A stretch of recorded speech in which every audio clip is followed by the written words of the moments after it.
Really meant.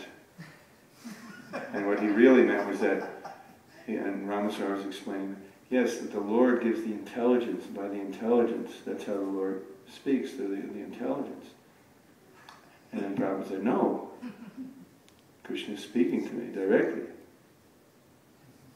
So Prabhupada was explaining that his purports are his devotional ecstasies, which means that Krishna is revealing this knowledge to him. And in Prabhupada's ecstasy, he would dictate what Krishna was revealing. And Prabhupada was writing and writing, not writing like this, but dictating to his dictaphone. All of his purports, all of his books, all of his translations, like that. So that's Shastra, it's the absolute truth. And in the same way, these bhajans by these great souls, same thing. Beautiful poems, beautiful music, expressing the most heartfelt of devotional feelings that a great soul will have and that we're aspiring to have as well. And so the feelings and the glorification of the Lord, we're very much fond of singing Gaur bhajans, or Nityananda bhajans, because, well, for one, Ajamil Prabhu is from Bengal, and they're written in Bengali. So Ajamil Prabhu has he has an aptitude for singing anything, to speak of songs in Bengali.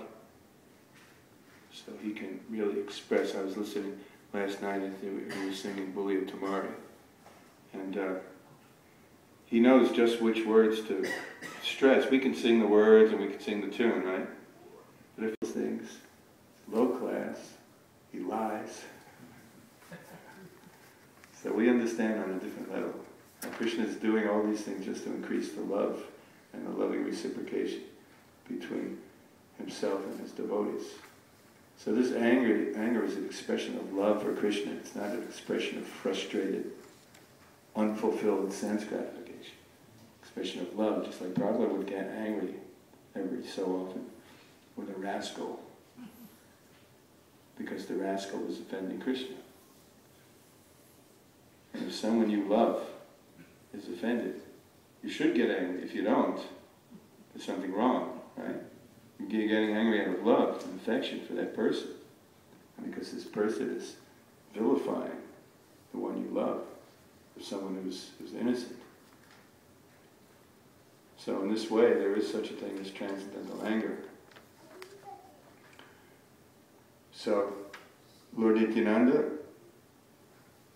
personification of supreme transcendental bliss, devoid of any concept of false ego. Nitai wanders about the town. That's why, one reason he was such an effective preacher, no false ego. A person without any false ego is very attractive, right? Very easy to approach, to be with, always wanting to serve, very humble. False ego means pride. A person thinking that the world revolves around him or her, right? Not very pleasant to be with. So, because he was free from false ego, he was able to implore others so humbly, just please take to the chanting of the holy name. And he wasn't afraid to approach anyone, and no fears, no sense of false identity to protect. So, there he is, wandering about the town, giving the holy name, going from door to door in the residences of the most fallen and wretched souls. He freely distributes the gift of the Harinam Mahamantra. So much comes to mind, actually. How Prabhupada represented so nicely the mood of Lord Nityananda, so nicely. Prabhupada did not make any distinction who was fit, who was unfit to receive love of God. He went to as many countries in the world as he could, and he sent his devotees to as many countries in the world as he could send them, regardless of the color, the race, location. He sent devotees everywhere. So he wasn't considering who was fit, who was unfit. And free from false ego, Prabhupada went out. And he wanted to give Krishna consciousness to everybody. And if you read Prabhupada's purports, this comes out very, very clearly regarding Prabhupada's mood of spreading this holy name of the Supreme Lord everywhere, every town and village. So, freely distributes the gift of the Harinam Mahamantra. He exclaims to whomever he sees while holding straw between his teeth, "Please purchase me by worshipping Gaur Hari." And we were invited to somebody's home, and we got there, and they were so offensive towards Krishna and Prabhupada, so offensive. And Subala got angry. And he said, to see, a sadhu doesn't get angry, you're not a sadhu. He said, well, this sadhu gets angry. And he continued chastising. So, that's transcendental anger. But normally, in other words, if your false ego is affected while you're out there, and those of you who have been out there in public, there are people that are quite impolite, to say the least, sometimes. And they'll push your buttons, see where your false ego is, somehow or other. Whoever attempts to give Krishna consciousness, those are the things that will happen, especially in Kali Yuga. One who wants to give Krishna consciousness to others is risking insult, injury, all these things. So if we get angry, then people become averse to that communication. It becomes a very unpleasant interaction. And not only does the interaction become unpleasant, you offend the other person, you lose your ability to think clearly, because when you're angry, you become deluded. Right? That's what it leads to. And then you waste your time. And then afterwards, you walk away trying to justify what a rascal the other person is. And you spend how much time doing that before you realize, well, maybe you shouldn't have responded in that way. And you realize that actually, why did I waste so much time? As Prabhupada says, the dogs may bark, but the caravan goes on. What did he mean by that? Just like if you're walking down the street and a dog in the front yard, a little fence around, the dog starts barking and barking. So what do? You stop, start yelling at the dog and barking back and getting into some kind of argument, trying to reason with the dog? No, just keep walking. Right? So sometimes people will bark like dogs, but we shouldn't let whatever dog is within us start barking back. We just realize who we are, who they are. This poor person is suffering like anything.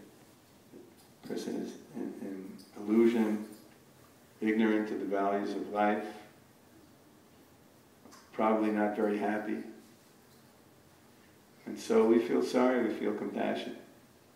And if we respond that way, and anyone who's distributed books or been in a situation like that, if you respond nicely, sooner or later, and it's happened to everyone, that person, even though that person walks away, you say, well, thank you very much. Have a nice day. Sometimes that person will come back later and say, well, what was that book called? Oh yeah, my friend told me about that. Maybe I'll take a copy after all. It's happened to me. Has it happened to any devotees here who distributed books? It happens. Because that person's anger or frustration with you or whatever becomes mitigated because you're responding so nicely. That person becomes attracted to that. Another example is that sometimes when we're doing Harinam, downtown San Diego, we used to go downtown San Diego every day. We had a big training program. We take the devotees down there, a big plaza, we'd be chanting. And every once in a while, a Christian preacher would take root there, especially when they'd see us. And there was one who had the loudest voice that I ever heard in my life. So many names he used to call him. And he'd be saying such nasty things. And once in a while, he'd put his megaphone down and he'd start going at it with us. And people would crowd around. And he'd tell us how we're going to hell and this and that. And we'd try to reason with him a little bit. We wouldn't actually be talking to him. We'd be talking to all the people that would be around. Because we knew it was useless to talk to him. But the other people were hearing. And so often they would say, after the interchange was finished, that, you people are so nice. You're calm and you make sense when you talk. These people are so loud and fanatic. They're not hearing a word. They can't reason. So people notice. They notice how one is conducting oneself in public. And that becomes very attractive. But if we become angry and upset, that doesn't look very attractive at all. It's explained that if you're on television, for example, only something like 10% of what you say, people are, when they're absorbing you as a person, they only absorb 10% of what you say. The other 90% is how you look, how you're responding, and so on. That's why they spend millions of dollars figuring out how this particular candidate is going to dress, what color tie he's going to wear, polka dots or stripes, and the makeup. I remember somebody lost a debate over Nixon or somebody because of his makeup. All these things, because they know it's how you look and all of those other things, but not what you say so much. So everything counts. Everything counts. And Prabhupada gave us so much instruction about how to appear when we preach Krishna consciousness, when we try to communicate this message. So much instruction. If you look in Prabhupada's letters, the database, so much is there about how to give Krishna consciousness to others. Maharaj Prabhu and I, we did a study on this when we gave a month-long seminar.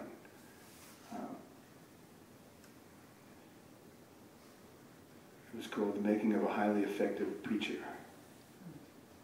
And it included so many aspects, like actual preaching and organization of the preaching, and teamwork, cooperation, so many things were there. And we found so much that Prabhupada said about giving Krishna consciousness to others. Why did Prabhupada say so much?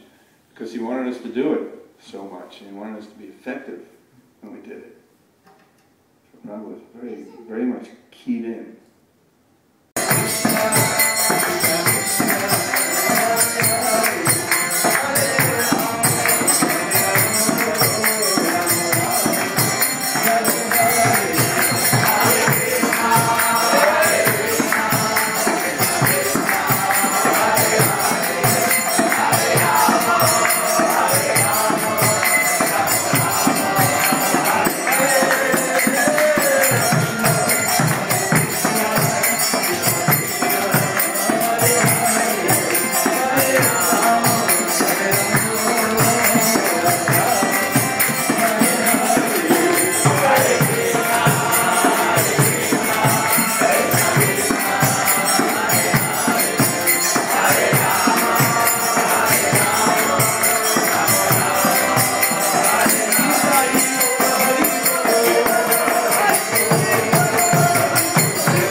Jai.